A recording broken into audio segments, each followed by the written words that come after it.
So anyway, to make a very long story very short for purposes of this conversation. We got time. There was a gentleman, Ian Stevenson. How many of you have heard of Ian Stevenson? Well, good. I mean, 5 or 6. Okay, for the rest of you, he, for 50 years, collected accounts from typically children from 2 to 5 of a past life and went out to see if you could find a life that matched it. You know, way back in the 50s, the search of Bridie Murphy. I knew the guys who did that back in the 50s. And so these 2 volumes are among about 30. I just, if you want to pass them around, of 2,600 case studies. Esalen has been putting money into this. They have a huge endowment back at the University of Virginia to analyze these case studies. Now, there are different degrees of evidentiality in them. Some of them, you know, are loaded with data. Excuse me. In other words, the kid remembers the life, and you go try to match it.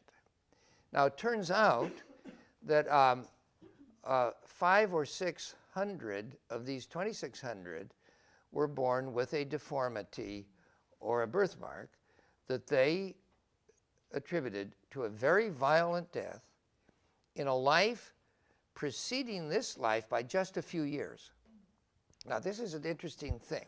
Here's a man with his crew all over the world collecting this data. Why should it come up that so many had deformities and birthmarks? That's interesting because it's far, far above what the percentage of violent death would have been in the culture that they were previously born to.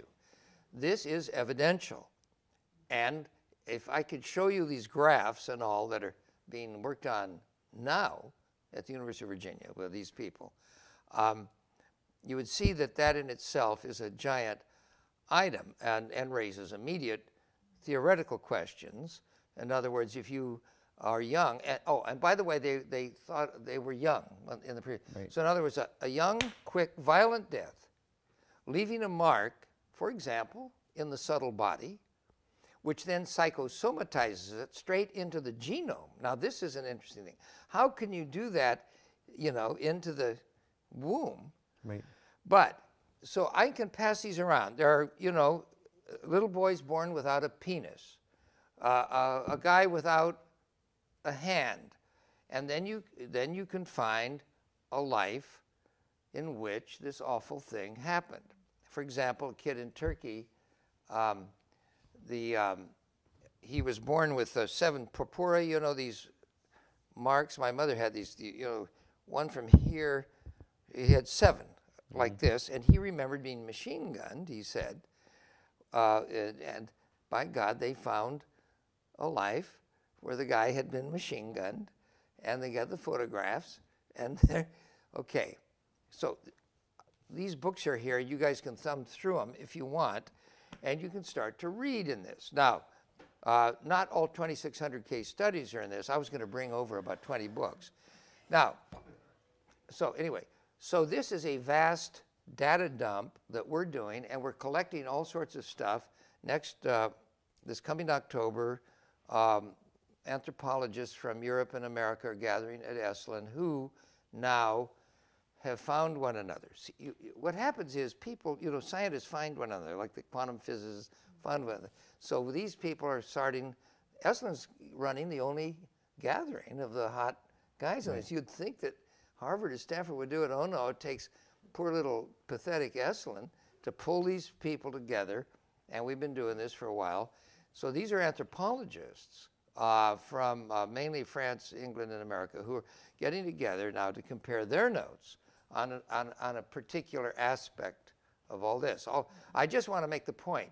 We're going after it. There are about 40 of us now in constant contact, and we're calling each other the Corps of Discovery after Lewis and Clark, pressing into the undiscovered country, exploring the undiscovered country.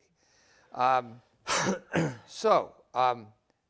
just wanted to tell you all that to start the conversation, because if indeed these souls are coming in and we're doing it and we're the results of all this, what does that tell us about this? So this is coming from the empirical end, and I see you coming more from the psychological, metaphysical, spiritual end. Right. And how do we put this stuff together? And it's a gigantic, historic something. Right. We have to start again, kids. I mean, and I tell you, yes, I respect the traditions. I'd love to go to Grace Cathedral. I'm so thankful it's there. I'm so thankful for these Buddhist groups, but we can't take it as the final word. Right. Sally. You know, and what do you guys think about the past life hypnotherapists, like the book Life Between Lives? Yeah. What's his name? Weiss. What's yeah. his I'm just gonna say the question out. Yeah. Let me just say the question out loud, so we'll just kind of catch it. So Sally Kempton is asking, Michael, and what do we think about kind of the whole tradition now of Brian Weiss, Many Lives, Many Masters, and how does that fit into the story? Okay. Our gang has huge crap detectors going, so he doesn't cut the mustard, because he goes too easy with what people tell him. He may well have some real cases there, but he's more in the spirit. The problem with people who get into these things, they have too many premature ejaculations. They've got the whole package. Our gang wants to go slow in the spirit of true empirical inquiry, science, and let's look at this stuff. And we really interrogate each other, because you got to winnow it. So I've never met him. I bet he has some incredible cases, but he hasn't become part of our gang. Yeah, and so let me. And he's also become a guru. I mean, the problem, to become a guru means you're playing a different game. I mean, we're not doing the guru game. I mean, we're really into inquiry. Yeah. My question is more: have you found people who are approaching it that way, that are credible? Incredible. So again, I'm just going to repeat the question, right? So Sal is asking. So skipping this particular example, but do you see kind of any kind of empirical data for the hypnotherapy, creating some real data and real results in this area? Oh, yes. No, absolutely. No. Hypnotherapy is another way in. But again, the power of Ian Stevenson's work is you go actually and look for a life that matches, knowing that you're going to have a whole spectrum of evidentiality, from very weak to very strong. Okay, but then, as all science, it starts with the collection of data and ultimately into a kind of connoisseurship. Right. Now, my own personal journey in this, I've been once I got to Sri Aurobindo when I was 19, and I heard that Atman was Brahman, I knew it at once. I did. And then when I started to meditate, I had a certain gift for meditation, and the more you meditate, the more you realize what they're talking about. But I was immediately introduced in comparative religions to these contradictory opinions about life after death.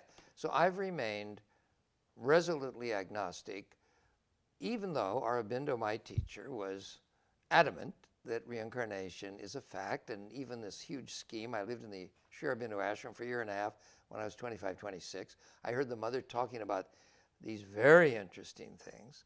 And so I remained that way. But after we started this project 15 years ago, so I was, asked to groups like this, and I was resolutely agnostic. And then once in front of a pretty large group, I did my agnostic trip, and they said, well, look at all this stuff you're telling us. I said, no, this is real. Agnostic. And that night, I went home, and I felt so false, so slimy. So I said, what is creepy, actually? This is an actual experience. You're lying.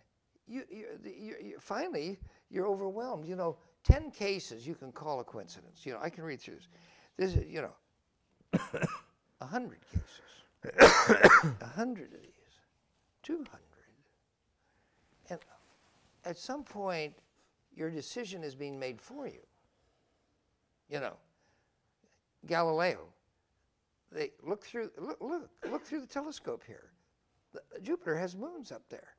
So they look up there. Well, how do you know those are moons? Well, so eventually. So I thought, as an experiment, I'm going to go out in front of a group and observe myself telling everyone I'm agnostic. But now I was in the observer position. So I go out and I do this. I say I'm agnostic. And then I started to laugh. I couldn't help it. And so I said, why are you laughing? I said, I lied again. I said, I don't know why I'm laughing. And that night I thought, this is interesting, to lie in public and to laugh about it. It was just an interesting examination of my own coming to terms with how one decides about an issue here, you know? So I've gone through this, and now I can say, well, what is my position now? I can say, I can't be agnostic anymore, but I'm agnostic about exactly what is going on. But I can certainly say this, some people have reincarnated. I can really say that. I mean, any of you, I defy you to read through this stuff and hang out with these guys and trust them. I mean, these are trustworthy people. None of them gurus. None of them want to be famous. They're introverts. You know, you go to that list of the 100 gurus, these are raging extroverts. I know a lot of you know a lot of these people. I know half of them. I mean, this is the Rotarian division of the human potential movement, and they've gotten themselves on this list. Oy, oy, oy. I mean, you know, it makes you, where's Voltaire? I mean, God, come on, guys. Enough already. Anyway. So let's Really? first up raise a toast. Yeah. To the Bad Boys Club. Yeah, the Bad Boys Club. L'chaim, l'chaim. Bad girls and Bad Boys and Girls Club. Yeah. Thank you. L'chaim, l'chaim.